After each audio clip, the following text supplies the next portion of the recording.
多肉砍头不好看，教你一种新方法，快速变群生，不影响美观。多肉植物养得久了就会有一种现象，你会发现有的多肉植物只长一根杆子，不分生侧芽。无论你养多久，它只有一个头，而且又不大，虽然是小老桩，但确实不太漂亮。遇到这种情况，你会怎么办呢？大部分花友都会选择给它砍头，让它分生侧枝。但是砍头以后，它会有一个很粗的伤口，而且它这个伤口愈合以后也是一直保留着的，非常的难看。以后观赏价值也不高，总感觉美中不足，会有一点点遗憾。那到底应该怎么做，才能让多肉既美观又能快速群生呢？先来听一听养多肉的小达人的专业点评。妈妈，你这个刀好锋利，你为什么要砍掉这个部分？我想让它生多个头出来，这样更好看。花怎么生多个头？又不是妈妈生宝宝。砍掉后，后面就会长出来很多芽哦。那长出来的再一直砍，会长成大树吗？肉友们，小朋友说长成大树，你觉得可能吗？欢迎评论区留言。大家好，这里是花花世界的频道，花花干啥啥不行，养多肉第2名。其实多肉植物如果不长侧枝，却想要让它分生多头的话，方法就是摘心。多肉摘心虽容易成功，但做不好的话也会影响肉肉的颜值。跟着花花走，保证肉肉在快速群生的同时不影响颜值。尤其是第3步至关重要。多肉摘心的原理。多肉摘心就是直接将多肉的斜心给去掉，在失去了顶生优势之后，多肉就会从叶叶间爆出很多新的侧芽来，等这些侧芽长大，多肉就从单头变成多头了。如果是像火鸡等特别喜欢爆侧芽的多肉，摘心以后甚至会直接跨越到爆盆状态。如果根系发达的话，它一次能够长出10多个侧芽来是没有问题的，而且侧芽长出来以后，顶部的伤口非常的小，愈合以后根本就看不出来，就跟我们养的自然长出来的侧芽是一模一样的。那么多肉应该如何摘心呢？其实多肉植物的摘心还是比较容易的，根据不同的多肉，使用工具或者用手把中间的小头揪掉。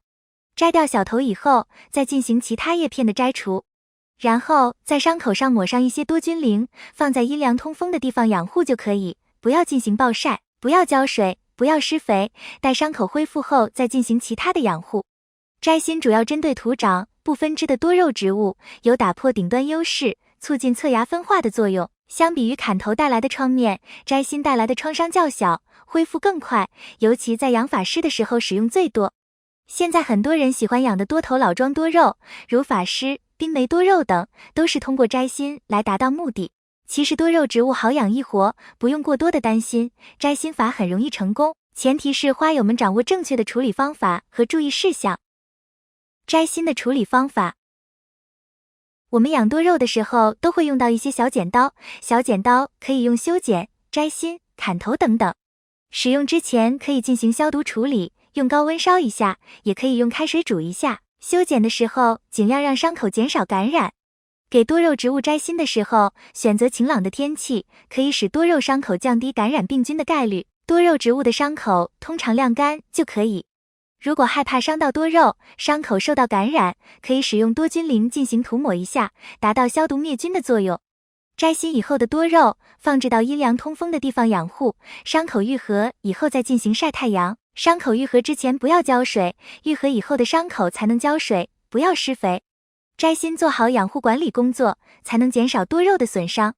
多肉摘心以后，它就没有生长点了，就会从其他的叶片位置快速的长出多个侧芽来。如果不去掉叶片的话，它会从伤口一侧或者是2侧长出多个侧芽来，到时候挤在一起就非常的漂亮了。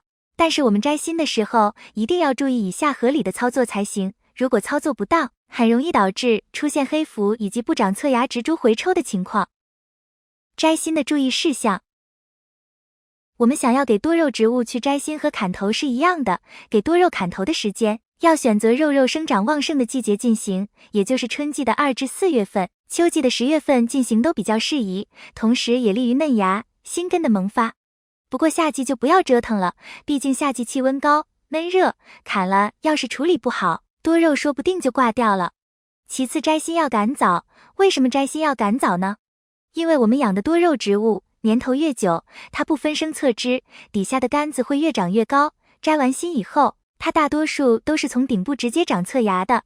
如果摘心摘晚了，它明显长得非常的高了，顶部长出侧芽来，底下的杆子光秃秃的，没有一个侧芽，会非常的难看。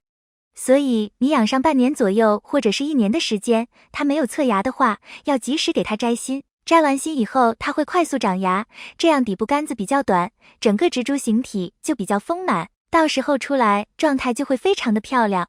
养的时间久了，杆子太高凸，长了再摘心都不好看。如果是那样的话，只能去砍头砍的杆子短一点，到时候出来侧芽才会更加的漂亮。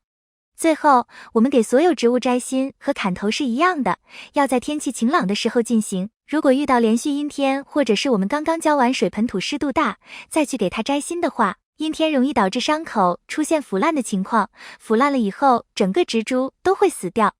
如果刚浇完水，盆土湿度非常大，摘心以后多肉的伤口会流水，都是不可以的。尽可能选择在盆土相对干一些的时候，天气晴朗的时候去给它摘心。摘完心以后，伤口上最好涂抹上1点多菌灵，防止腐烂的情况。这样摘完心以后，它的伤口会快速的愈合，不会出现伤口流水的情况，到时候长出多个侧芽来才会更加的漂亮。如果你养的多肉它不长侧芽的话，赶紧按照上面的方法去给它摘心，不影响美观，很容易就能够变成群生的庄子。到时候养出状态来，根本看不出砍过头。以上是花花的观点，不同意见请留言交流。如果喜欢花花的内容，请点赞、关注并多多转发。感谢观看，感谢粉丝的喜欢和支持，我们下期见。